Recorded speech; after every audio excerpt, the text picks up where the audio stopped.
Nah, saya mau cerita dulu sekitar tahun 2001 saya kuliah S2 di Bandung, saudara-saudara. Lokasinya itu ada di sebuah desa namanya Desa Cihanjuang.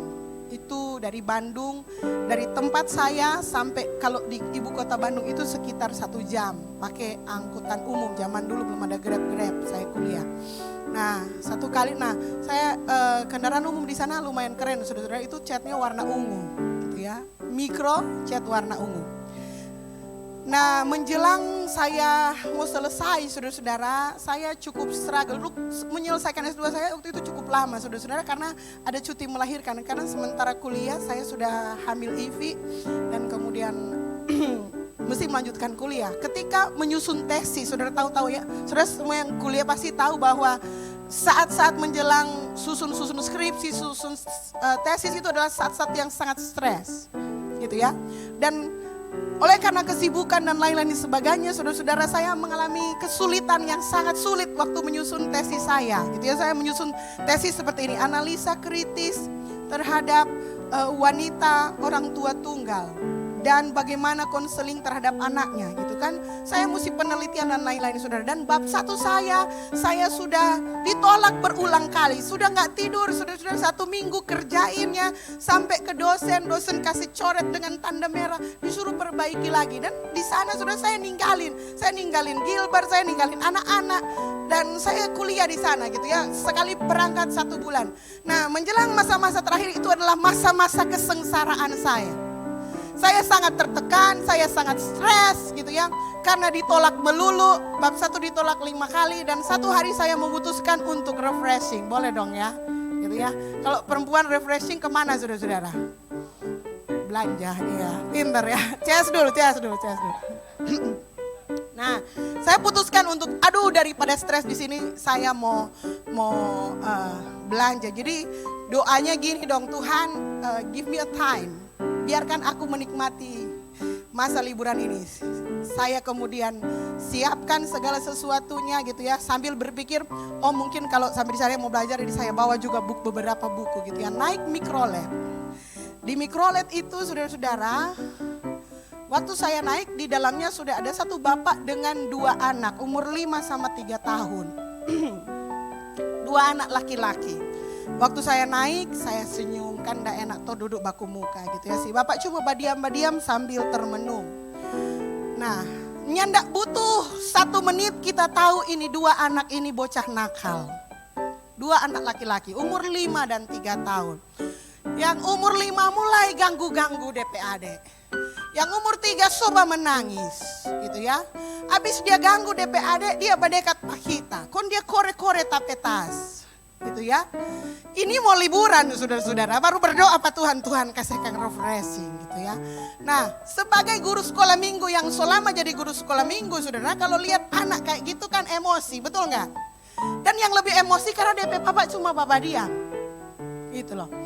Aduh, ini dalam hati. Kau tantalala, sus burung ini tas semua puri cipongan, gitu. Nah, belum ada tantalala waktu. Cuma so emosi, masih menahan diri karena Tuhan kita mau balibur. Kayak gitu anak so baku pukul, so baku cakar, dia papa cuma baba diam, gitu ya. Kong kita tanya, Pak, itu anak bapak? Oh iyo.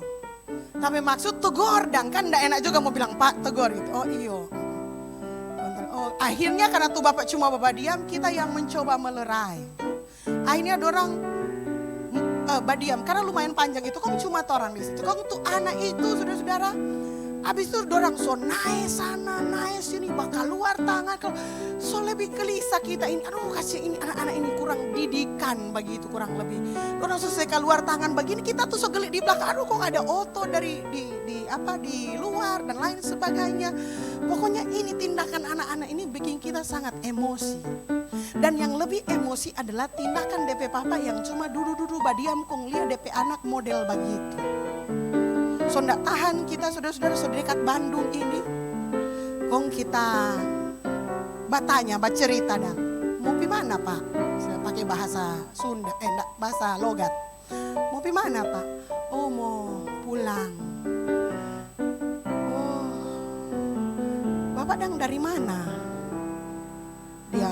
tumpah air mata, dia bilang begini, kita baru pulang, ada sekubur anak-anak pemama. Menurut saudara kita mau bagaimana waktu itu saudara? Yang tadinya kita rasa kita yang paling, aduh Tuhan, so siksa lagi Pak kuliah dan lain-lain sebagainya, naik oto, kasih ke penduduk yang tenang, ini kasih penumpang yang tenang, kasih penumpang yang ribut. Kita rasa seperti kita malang sekali, tapi begitu dengar bapak itu bilang dia baru habis menguburkan mama dari anak-anak ini, saudara rasanya kayak apa? For your information, ini cerita enggak betul, fiktif. Kita cuma backing. Karena kita ingin saudara belajar, artinya kita nggak pernah ketemu om itu, gitu ya. Tapi kita betul pernah kuliah di Bandung. Tapi kita buat cerita ini supaya orang mengerti bahwa sometimes ketika orang merasa orang yang paling sengsara, orang bahkan nggak tahu ada orang yang lebih sengsara dari kita, right? Kita mungkin hanya lihat, oh kelihatannya oke, kurang didikan, tapi hey, ketika kita tahu kebenarannya, kita akan bahkan merasa gak layak untuk merasa sengsara, betul gak? Karena itu bagian firman Tuhan yang mau saya sharingkan.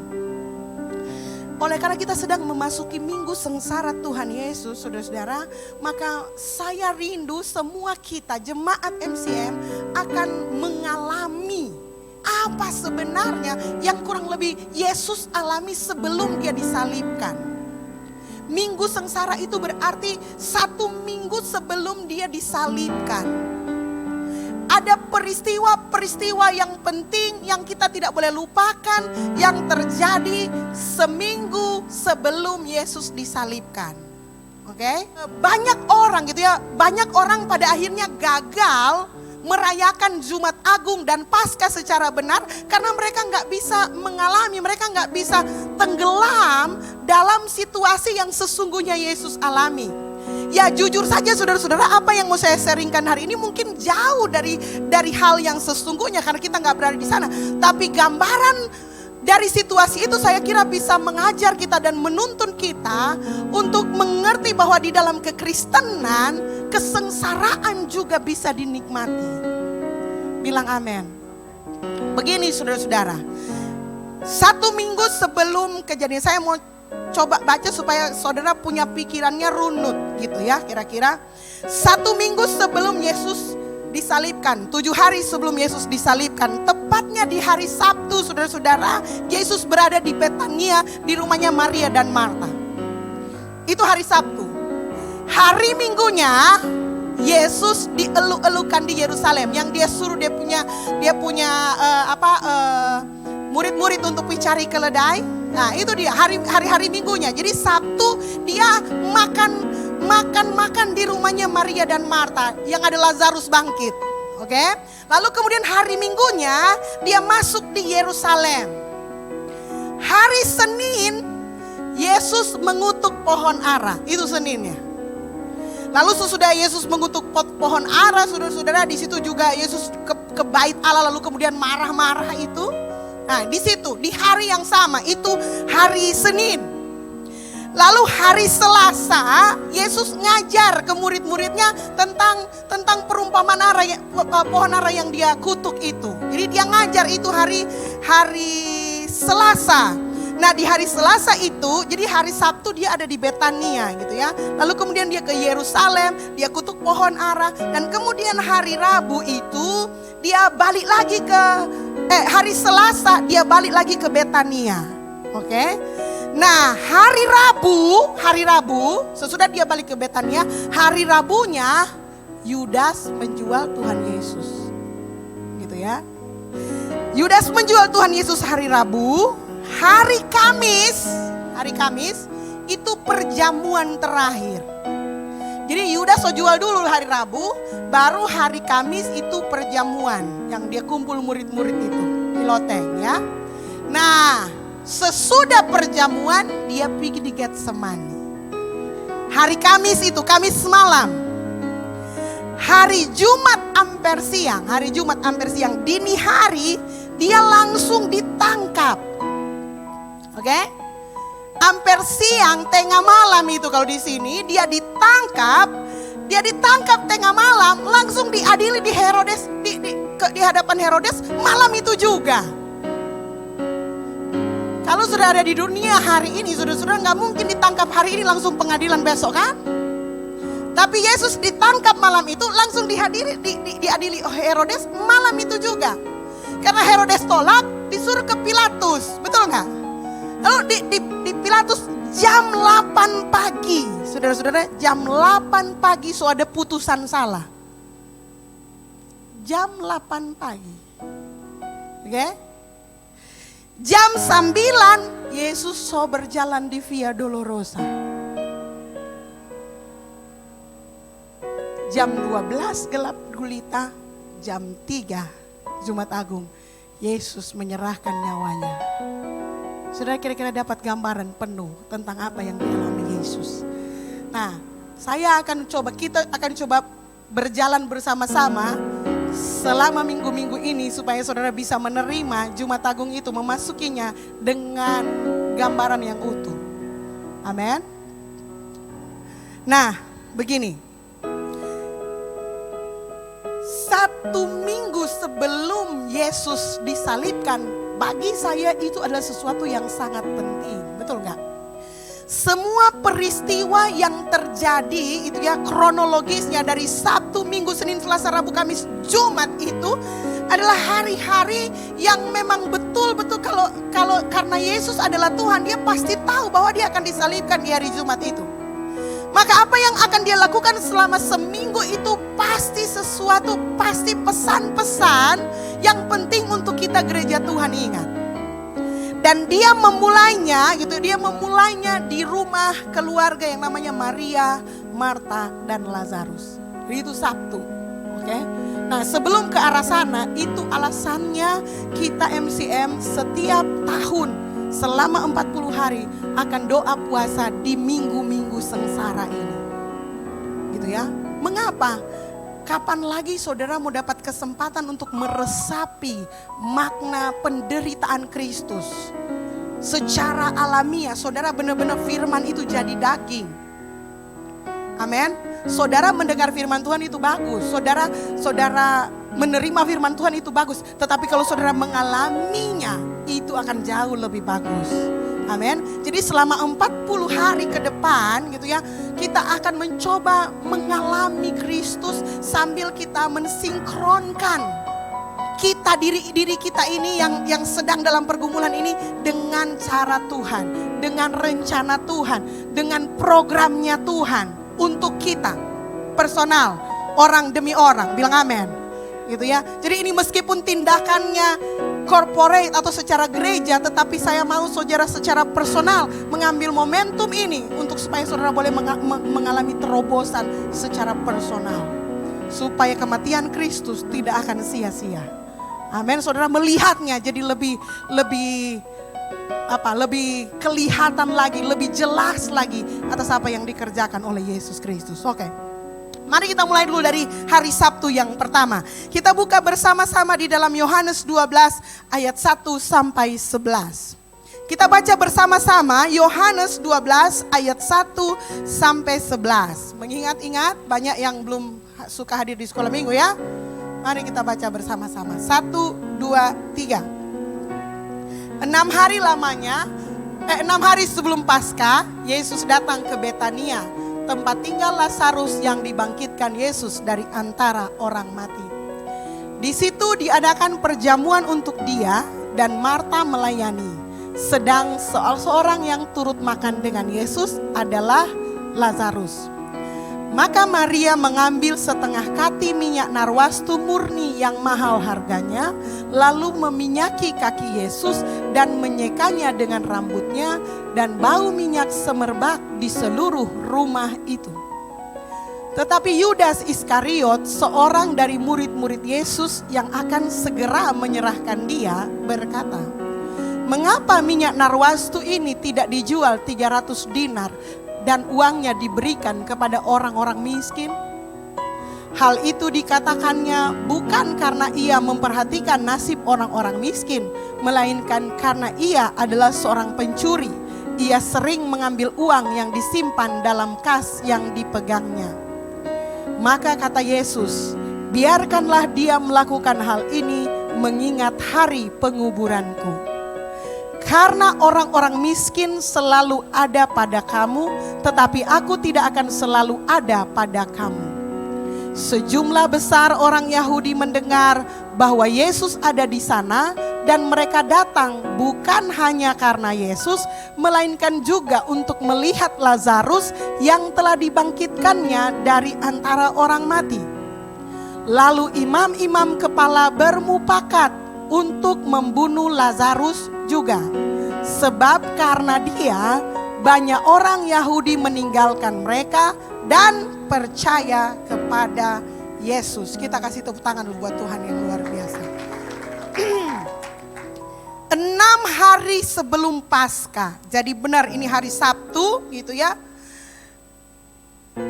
Yesus pergi ke Betania, di mana tinggal Lazarus yang dibangkitkan oleh Yesus. Ini. Di situ di rumahnya Maria, Marta dan Lazarus itu diadakan perjamuan untuk dia. Oke, gini saudara-saudara. Ada banyak tempat yang dikunjungi oleh Yesus selama dia hidup. Tapi salah satu rumah yang suka dia kunjungi itu adalah rumah Maria dan Marta.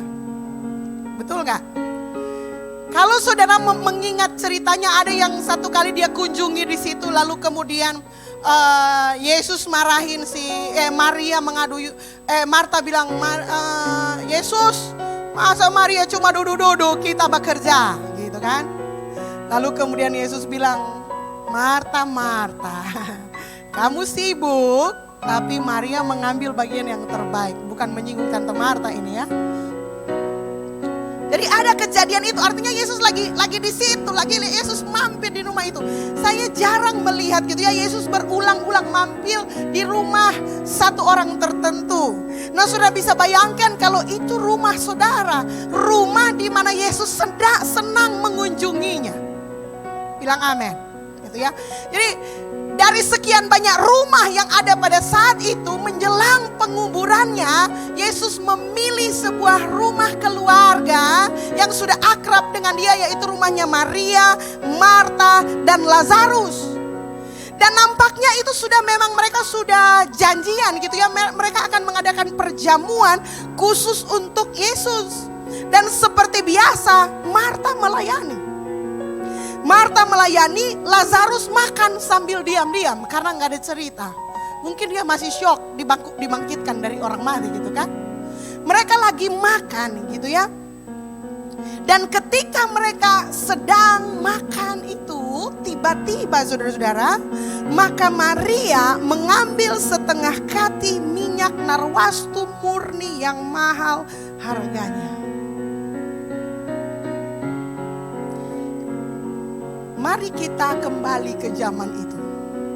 Sebagai Yesus sangat mengasihi Maria di ayat-ayat sebelumnya. Jadi keluarga ini memang spesial di hati Yesus. Dan hari itu, Sabtu itu, mereka janjian untuk makan bersama. Seharusnya itu cuma perjamuan biasa. Seharusnya. Tapi saudara-saudara, perhatikan Maria. Maria tanpa sadar, ini saya bilang, by her instinct. Dengan instingnya dia mempersembahkan minyak narwastu. Gak ada ceritanya gimana tiba-tiba saudara-saudara, maka Maria mengambil setengah kati minyak narwastu murni. Mari kita pikirkan, kita jadi Maria dulu hari-hari ini saudara-saudara. Kalau Yesus mau mampir di rumahmu gitu ya, mungkin sebenarnya cukup makan bersama. Tapi bagi seorang Maria itu tidak seperti itu. Maria berpikir, saudara-saudara, Maria berpikir mau kasih apa ya? Rasanya kalau sudah kasih makan Yesus, oke, gitu ya, oke, itu biasa normal. Tetapi apalagi yang saya mau kasih sama Yesus? Saya berpikir dan berasumsi menduga-duga Maria oleh karena cintanya kepada Yesus, oleh karena hormatnya kepada Yesus, dan oleh karena kebaikan Yesus yang membangkitkan saudaranya Lazarus. Kemungkinan besar itu adik atau ponakan mereka. Maka Maria merasa bahwa memberikan jamuan makan saja kepada Yesus nggak cukup. Maria, Marta, dan Lazarus bukan orang miskin tetapi juga bukan orang kaya. Mereka biasa-biasa saja, mungkin menengah ke bawah, kurang lebih seperti itu. Jadi mereka bukan kaum the have. Tetapi saudara lihat spiritnya Maria, saudara-saudara, gitu ya, apa yang dia lakukan? Dia searching di seluruh rumahnya. Apalagi yang bisa saya lakukan untuk Yesus? Apakah hanya sekedar makan? Apakah hanya sekedar minum? Minum apa yang harus saya lakukan? Kebaikan yang Yesus lakukan kepada Maria dan keluarganya nampaknya telah menimbulkan sesuatu dalam hati Maria. Sesuatu yang membara, yang membuat dia tidak ingin Yesus cuma datang begitu aja ke rumahnya. Lalu dia mengambil minyak narwastu itu. Murni yang mahal harganya.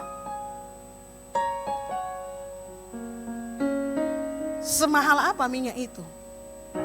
Semahal setengah kati. Setengah kati itu kurang lebih harganya seperti 300 hari kerja. Kalau hari ini orang bekerja gaji 200.000 per hari, kan 1 tahun 365 hari, potong 65 hari libur cuti dan hari Minggu. Orang bekerja taruhlah 300 hari, maka itu orang akan kumpulkan doi sebesar 60 juta. Oke? So, minyak narwastu sangat mahal.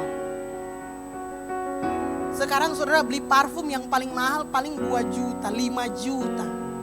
So, pernah lihat harga parfum harga 60 juta? Belum ada. So, ada di zaman Yesus. Minyak narwastu. Nah gini. Ini saya pikir, ini perlu kita sebagai gereja Tuhan untuk belajar dari Maria. Tidak ada pemberian yang rutin, gitu ya. Saudara datang ke gereja persembahan itu rutin. Saudara dikotbahin, diajarin tentang kebenaran pemburuan itu bagus sekali. Tetapi sometimes you need your instinct to give, gitu ya. Saudara perlu insting untuk memberikan yang terbaik untuk Tuhan. Jadi Maria merasa bahwa memberi makan Yesus nggak cukup, melayani Yesus nggak cukup, ngobrol dengan Yesus nggak cukup, berbicara dengan Yesus nggak cukup, meluangkan isi hati kepada Yesus nggak cukup, mendengarkan perkataan Yesus nggak cukup. Saya harus melakukan sesuatu untuk tubuhnya Yesus. I must do something for the body of Christ. Supaya tubuhnya itu, saya harus lakukan sesuatu untuk tubuh Kristus. Ini pesan profetik kita hari ini. Karena apa yang dilakukan oleh Maria itu tercatat sampai hari ini. Maka dia putuskan sesuatu yang bisa bersentuhan langsung dengan tubuh Kristus adalah parfum. Betul nggak? Di kitab Matius, saudara-saudara, dia bukan cuma taruh di kaki. Itu setengah kaki minyaknya. Jadi dia sebenarnya meminyaki Yesus dari kepala sampai di kaki, dan di kaki dia lap dengan rambutnya. That's how Maria show us how to love the body of Christ. Begitulah cara Maria mengajarkan kepada kita bagaimana kita seharusnya mengasihi tubuh Kristus. Dengan meminyakinya. Saya percaya Maria gak tahu bahwa dia sedang melakukan tindakan profetik. Yesus bilang itu tindakan untuk penguburannya. Maria hanya dengan instingnya dia melakukan sesuatu untuk tubuh Kristus. Nggak ada ceritanya, oh Yesus meminta. Nggak, itu dia cuma by insting. Dia tahu I have to do something for the body of Christ. Saya mesti lakukan sesuatu untuk tubuh Kristus. Karena saudara tahu apa yang terjadi? Ketika dia meminyaki Yesus, seluruh rumahnya dipenuhi dengan keharuman. Betul gak? Oke. Bagus gak tindakan Maria? Bagus. Mau dong ya? Pada akhirnya kita mungkin gak akan sebelumnya gak berpikir mau kasih minyak wangi kepada Yesus. Tapi kali ini dia kasih minyak wangi gitu ya. This is good. Keren buat kita. Yang bilang merasa Maria keren bilang amin. Tetapi Yudas Iskariot, seorang dari murid-murid Yesus yang akan segera menyerahkan dia berkata, mengapa minyak narwastu ini tidak dijual 300 dinar dan uangnya diberikan kepada orang-orang miskin? See, sometimes ketika kita melakukan sesuatu yang benar, dilihat salah oleh orang lain, betul nggak? Dan sebenarnya inilah peperangan kita hari ini, saudara-saudara. Ini peperangan kita antara bagaimana saya mau membantu gereja Tuhan, bagaimana saya mau mengharumkan gereja Tuhan, sementara saya lapar. Sementara ada orang yang berkekurangan. Bukankah secara logika masuk akal yang dibilang oleh Yudas, betul nggak? Halo? Masuk akal gak yang dibilang Yudas? Masuk akal.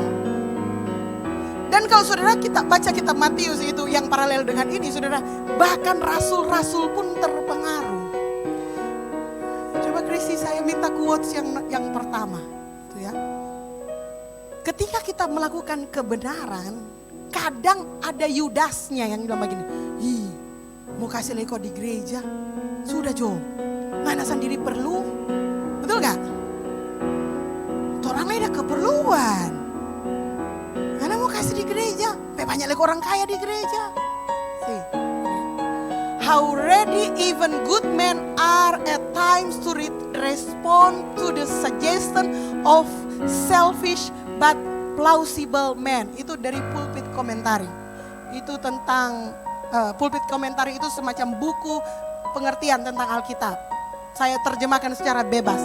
Bahkan orang baik kadang termakan menanggapi usul dari orang yang egois, tetapi masuk akal. Sudah mengerti maksudnya? Sometimes kita punya insting untuk melakukan sesuatu, kebaikan yang besar untuk Tuhan. Ini gak bicara soal bangunan, dan ini for the body of Christ, memang untuk Kristus langsung. Tetapi ketika Yudas membungkus egoismenya dengan logikanya yang masuk akal, bahkan teman-teman rasul pun mengkritik apa yang dilakukan oleh Maria. Selalu ada part di mana kita mencoba merasionalisasikan kekurangan-kekurangan kita.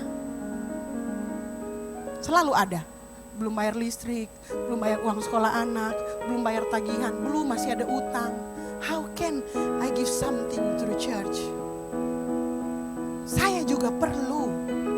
It very makes sense. Itu sangat-sangat make sense.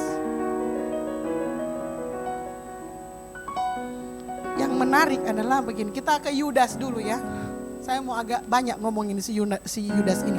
Karena Yudas itu sebenarnya ada dalam diri kita ada Yudas-Yudasnya juga gitu. Saya nggak bilang saudara Yudas ya. Enggak, cuman kadang sometimes kita agak ke Yudas-Yudasan juga gitu loh. Sometimes orang terlalu selfish dan kemudian mengangkat logika kita, yaitu agak ke Yudasan juga, betul nggak gitu ya. Nah, ketidaksenangan Yudas terhadap Maria kemudian menimbulkan hasutan kepada rasul-rasul yang lain. Hati-hati. Rasul-rasul lain sebenarnya itu orang-orang yang bijak, yang pintar. Tetapi ketika dia dijelaskan sesuatu yang masuk akal gitu ya. Orang miskin banyak loh di luar sana.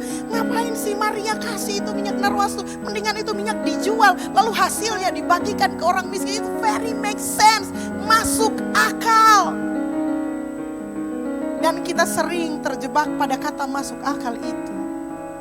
Dan begini saudara-saudara, kalau insting saudara sudah berbicara untuk melakukan sesuatu yang benar, jangan takut apapun kata orang, bilang amin. Kenyataannya saudara lihat, mengapa Yudas mengkritik perbuatan itu? Karena dia sendiri, saudara-saudara, jadi gini, bagi Yudas minyak 300 dinar, kalau harga jual waktu itu mahal. Betul gak? Untuk Yesus dia rasa mahal. Dia ada jual Pak Yesus berapa juta? Berapa ratus dinar? 30 keping perak.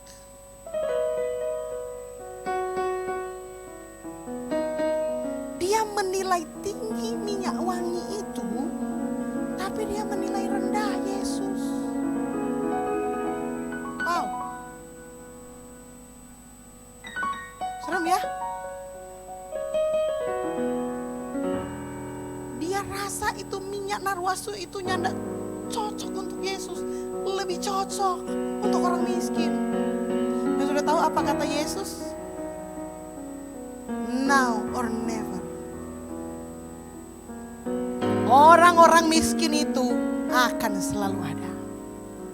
Mari kita sama pergi. Maria melakukan sesuatu untuk penguburanku. See? Apa kesimpulannya? Kalau saudara melakukan sesuatu untuk tubuh Kristus, use your instinct. Jangan percaya kepada logika yang mencoba mensabotase semuanya itu. Tidak selalu, saudara-saudara, tidak selalu. But sometimes Tuhan menuntun kita untuk melakukan sesuatu bagi Dia. Bilang amin. Dan kalau kita mau melakukan sesuatu bagi Dia, saudara-saudara, bagi Yesus, lakukan saja. Tindakan Maria itu merupakan sesuatu yang lahir dari kecintaan dan sesuatu yang bekerja di dalam diri Maria, sehingga Maria boleh menyerahkan minyak narwastu itu tanpa ada perasaan apapun. She just gave it. Dia cuma kasih itu, dia cuma kasih dan dia cuma berikan, dan itu membuat Yesus merasa, hey, sampai hari ini perbuatan perempuan ini akan diingat. Di mana Injil diberitakan, perbuatan perempuan ini akan diingat. Enggak selalu, tapi sometimes kita mesti melakukan itu. Banyak orang bilang begini, Pastor Melan, dorang tanya, sound system di MCM gagah Kang? Oh iya gagah. Ada beli berapa?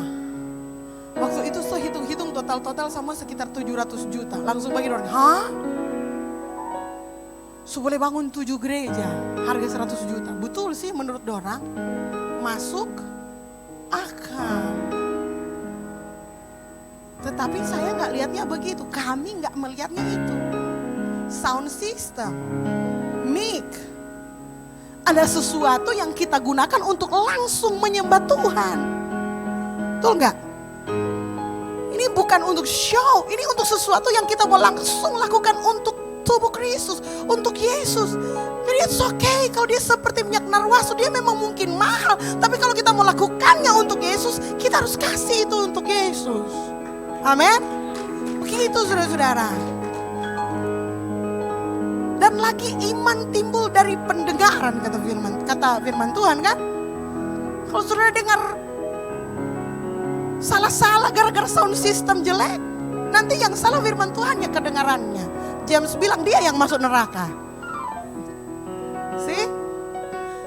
So ada hal-hal yang memang kita mesti kasih yang terbaik. Bilang amin. Saya kalau untuk Yesus kayak begini, alat-alat untuk peralatan dan lain sebagainya. Kalau ke toko gitu nggak lihat bukan mana yang paling jelek, mana yang bisa dihemat, bukan, itu narwastu. Karena mau dilakukan langsung untuk Tuhan. Secara gereja, yes. Tetapi sometimes saudara juga perlu insting itu. Saudara perlu minta itu kepada Tuhan. Dan saudara ini menariknya, selesai waktunya. Tapi gini, menariknya adalah begini. Ketika Maria mempersembahkan narwastu, Maria bahkan belum tahu bahwa Yesus akan mati bagi dosa-dosanya. Nah kita sudah tahu bahwa Yesus mati atas dosa-dosa kita gitu. Masakan kita masih akan hitung-hitungan dengan Tuhan dengan membawa excuse masih banyak orang miskin? Apakah gereja ini gak memperhatikan orang miskin? Ada guys, kita punya dana misi. Kita menghidupkan sekitar 300 sampai 500 anak setiap minggu. Kita kasih snack buat mereka, kita kasih makanan sehat buat mereka. Kita perhatikan mereka, kita kasih mereka baju-baju sekolah, kita kasih mereka tas, kita kasih semuanya. Mereka akan ada, tetapi untuk praise and worship, kita mesti kasih narwastu untuk Tuhan. Amin. Itu spirit kita, karena itu langsung kepada Yesus.